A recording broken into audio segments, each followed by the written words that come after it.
I'm Valerie James. I'm the Assistant Dean of Student Affairs here at UC Davis Graduate School of Management. I oversee all of the admissions programs for our MBA programs. We have the full-time, part-time. We have an online MBA as well program, and I provide leadership for that team as well as our student services team, which is student experience, student wellness, advising, all types of support programming, student organizations, anything that affects the students. And then also I oversee our admissions operations, which is the team that helps process the applications, runs our data, provides all that support. So anything that relates to the student experience would fall under my hat for the MBA programs. And then I collaborate with our other programs as well in terms of helping them make sure they have what they need on the MSBA and on our Impact, our professional accountancy program. We use the same criteria. It's slightly different because our online programs is a little bit of a different candidate or audience, but pretty much the request, the documentation, everything is about the same. Their process is just so slightly different. They do more of an online interview with one of our counselors versus we do a phone interview, sometimes online interview, that's with the associate director. So there's a slight difference there, but pretty much the same requirements. The an application, you have the need for the transcripts, interview, letters of recommendation. We look at a variety of essays that they submit, and even a GMAT GRE score. On the online side, the GMAT GRE is likely going to be waived for those candidates. We do encourage them to take it, but a lot more students qualify for the waiver. And on the on-prem side, that program tends to have more of our GMAT, GRE candidates. They, I will say, we have had, because of COVID and other issues, more waivers over the last year and a half. And I expect that might continue for this next cycle, especially the way we've seen for the full-time program. But generally, we require students to have a GMAT or a GRE score. In our part-time programs, generally they do have quite a few options for a waiver as well for the GMAT.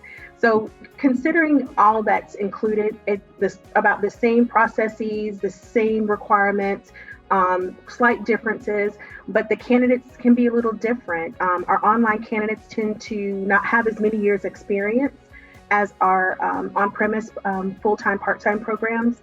But that just depends on the cohort. Some cohorts tend to be a little bit more experienced and some tend to be maybe 2 to 3. Our candidates that we normally see in our on-prem side are at least 5 or plus years experience. So we are looking for candidates that have that prior work experience, that professional experience that will drive and help them really figure out exactly where they want to go with their career so that we can help them get there.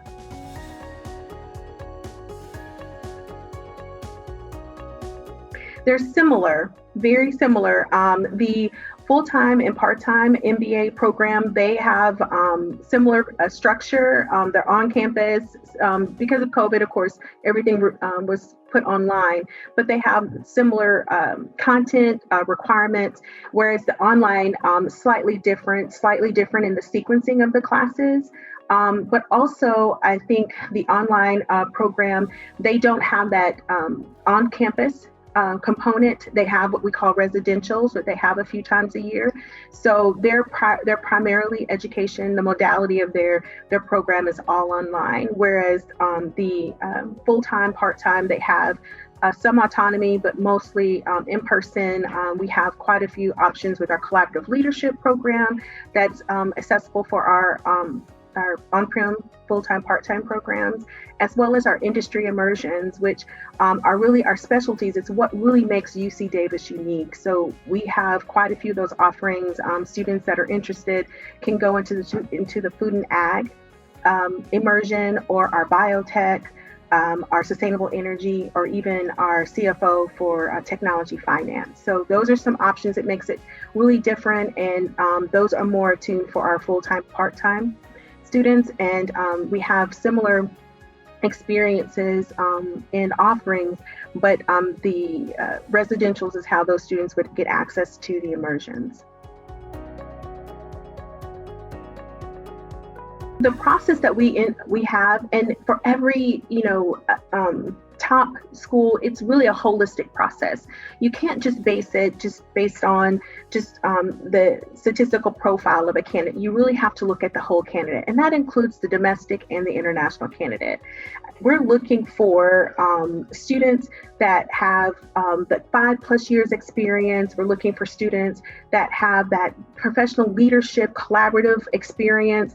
We're looking for students that have engaged in outside activities, boardships, certifications, a variety of different things that really give us the unique DNA of who that student is and who they are. And then we're looking at their essays, and we want to know, what do they want to do with this degree? How can we best help them?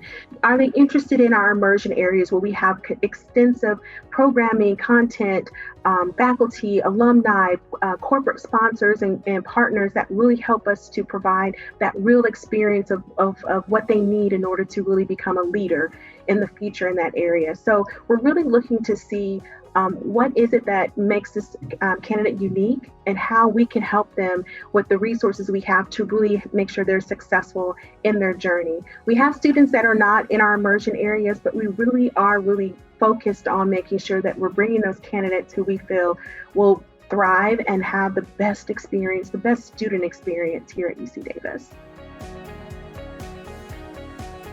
That really goes to, is this student going to be happy? Are they going to thrive? Are they going to be successful in our program? What do we offer that's really going to help them get to that next level?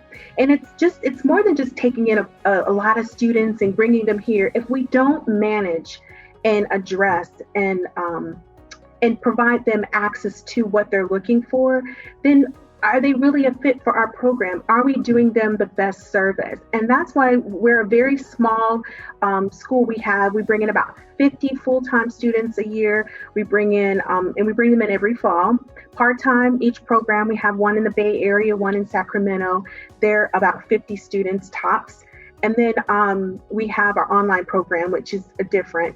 We have more students entering into that program, but really we're very small compared to a lot of other schools. And we're really looking for that candidate who we feel that would thrive in our environment, that wants to be involved with our immersion areas, that's looking for that smaller class, tight-knit family environment. That's what you're going to get here at the campus community.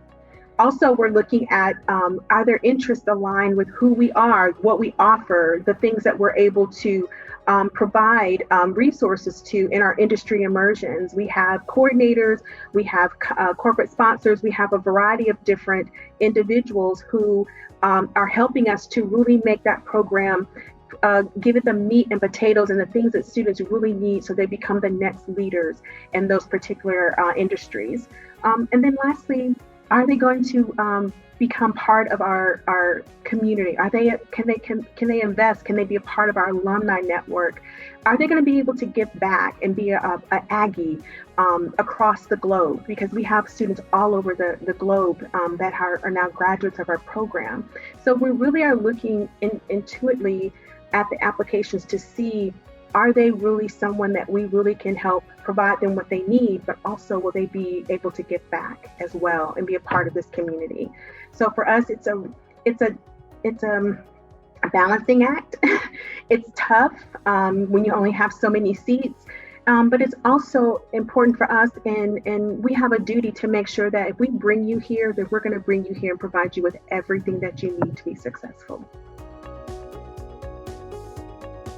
I think because of the GMAT waiver, and they're so readily available for a lot of the online programs, that's I think probably a misconception for a lot of the online MBAs. It is definitely tough to get into our on-prem side programs, the full-time, part-time, but it's not because we're using a different thread. It's just the competition is different. And not to say that the competition on the online side isn't, because we have some amazing individuals, doctors, various people from the military. You have people currently in roles that are wanting to move into management at Fortune 500 and very innovative industries in tech and finance and even food and ag. We have a very robust food and ag immersion group. So I don't think it's easier. I think what you find is that you have a different type candidate that is seeking the online because it's conducive for their work. It's conducive for how they have, if they have a job that requires travel, they can do their studies anywhere they are by getting online. There's just so many avenues of support for both programs that I think sometimes people believe that, oh, well, it's online, it'll be easier. It's not. I can tell you that I actually approve admissions on both sides, and it's not easy. We deny quite a few people because they have to be that fit that we're talking about, not just eligible, but they have to be a fit. And we also have a duty. We have to make sure that if we bring you here, I don't care what program it is, if it's online, on-prem, full-time, part-time, that we are providing you with the expectations that you have and that we are giving you the rigor that you need to be successful. And that's not going to vary between programs. The same professors teaching the full-time, part-time are teaching in the online program. So I think that's the myth. I think it's just because of the modality, people think online or not, but you can teach the same content with the same rigor, with built-in curriculum goals and objectives and achievements for students on both sides, and do it the same and have the same success in an online modality. And that's what we're offering. Students are not just getting that online degree, but they're getting access to the UC Davis network. They're getting access to these well-renowned, highly recognized faculty. They have access to resources and a network that is just unmatched. And so for students to be able to do that, even in an online format, we also integrate them into what we're doing. And so we have a few times a year where students, if they can come to campus, we're going to have them come via their residentials. That's what's important, that we provide that full-bodied, wrap your arms around our students and make sure that we're making them successful. But yeah, it's a myth, but I think it's just a myth because when people say online, they think it's easier, and it's not. And that's what we have to prepare students for as well. We do that with our orientation and onboarding. For every online class, they have to go through it because it's that essential for their success. And we're dedicated to that. So making sure that our students are prepared from day one is what's important. And they're going to get the same rigor as they do if they were an on-prem, full-time, part-time student. They do. So I'll talk a little bit about each one separately so that I can kind of distinguish. Let's talk about the online first. That program, they do the interviews. It's maybe anywhere from 15 to 20 minutes or so. They have set standard questions that they ask the students. And those students go through a Zoom or a web type interview. And we really want to know about them. So we're trying to get to the crux of who they are, what they've been doing, because we've read their file. Now we want to know about them. So we're really looking at, how do they interview? How are they interacting? Do they communicate well? Are they able to effectively and clearly tell us what they want and what the goal is for this MBA? We're also trying to make sure that we catch, if there's any holes, anything we have questions about, that we can do that. So like you told me, if I say something that requires you to come back and say, hey, Valerie, I have a question. Let me ask you a little bit further about that.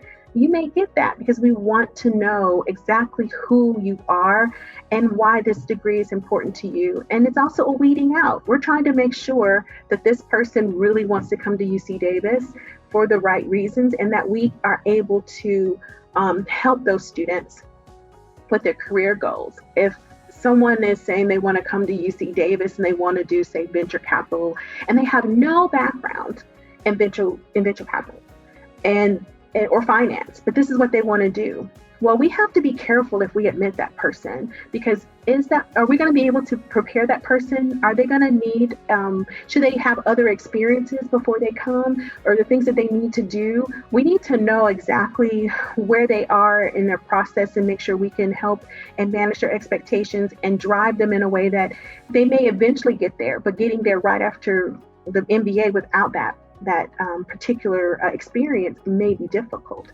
So that's a process of really making sure that we're admitting the right people. We have denied quite a few people that we thought were fabulous, but they weren't a fit for our program. We didn't offer them what they needed. And so instead of bringing them here, admitting them, and them coming and them being dissatisfied, it makes sense for us not to admit them and to let them go to a program that really fits their needs, because we know that that's what's best for the student. I mean, I want them to be happy, and I want them to be excited about their choice and not be regretful about it later because they really didn't think it through.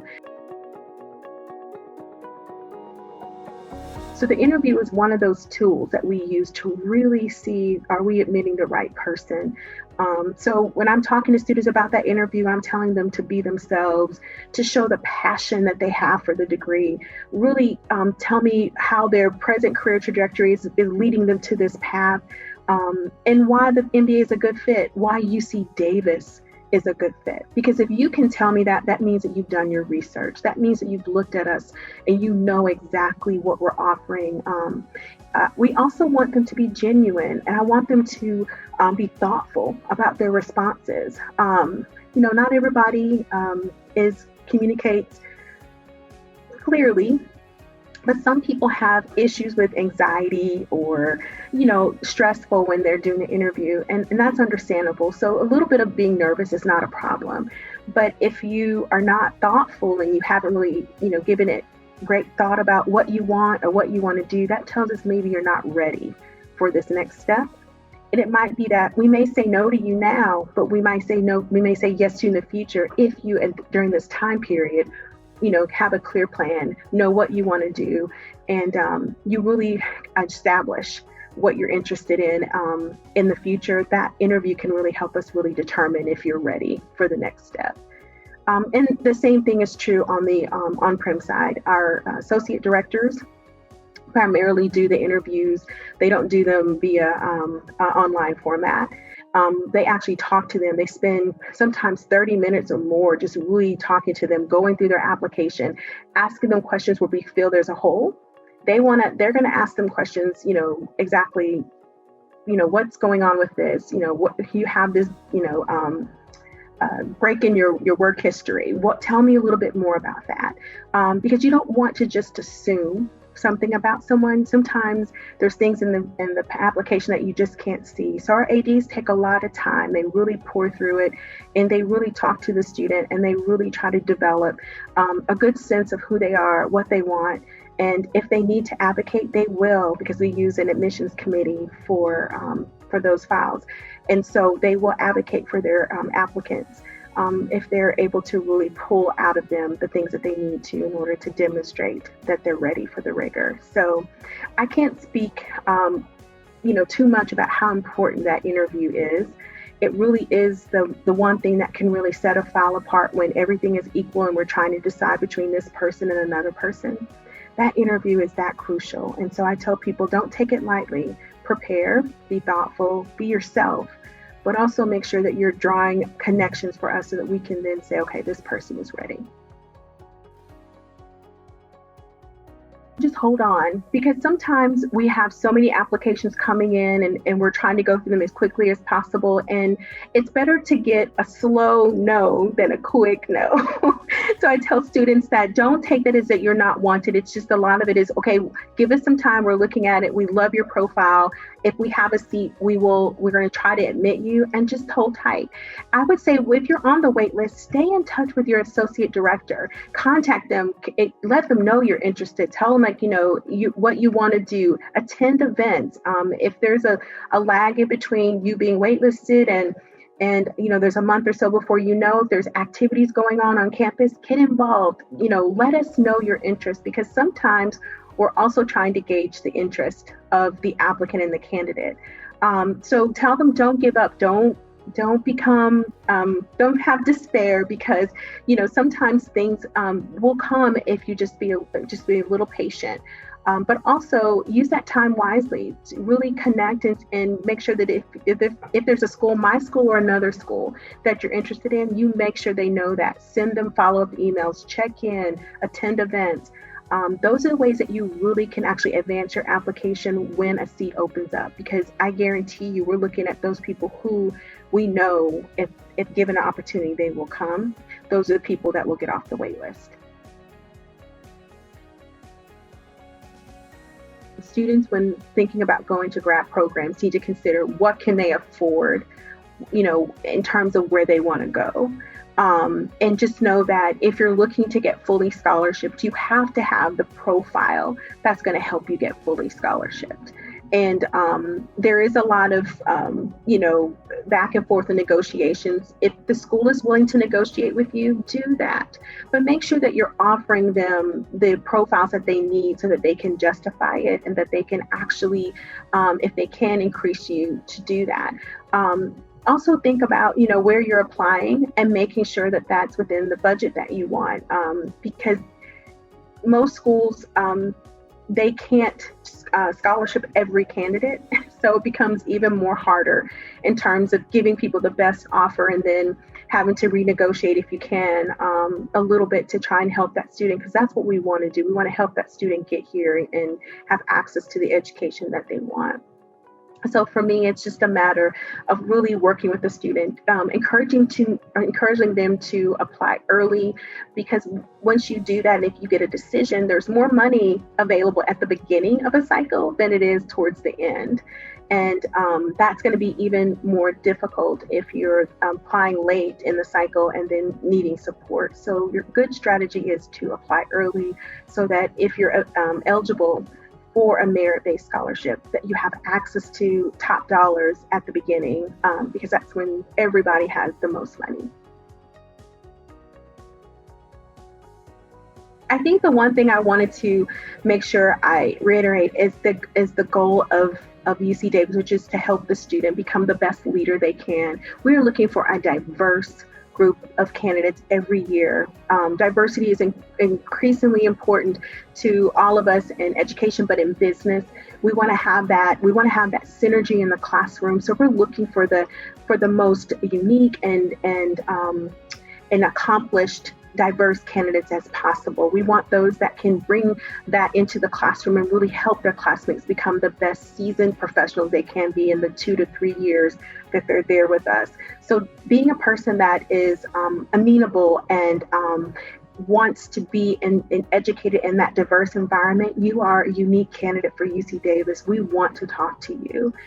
We also want you to know that we're here and that this is a program that's really going to wrap its arms around you. It's tight-knit, like I said, it's very small community oriented.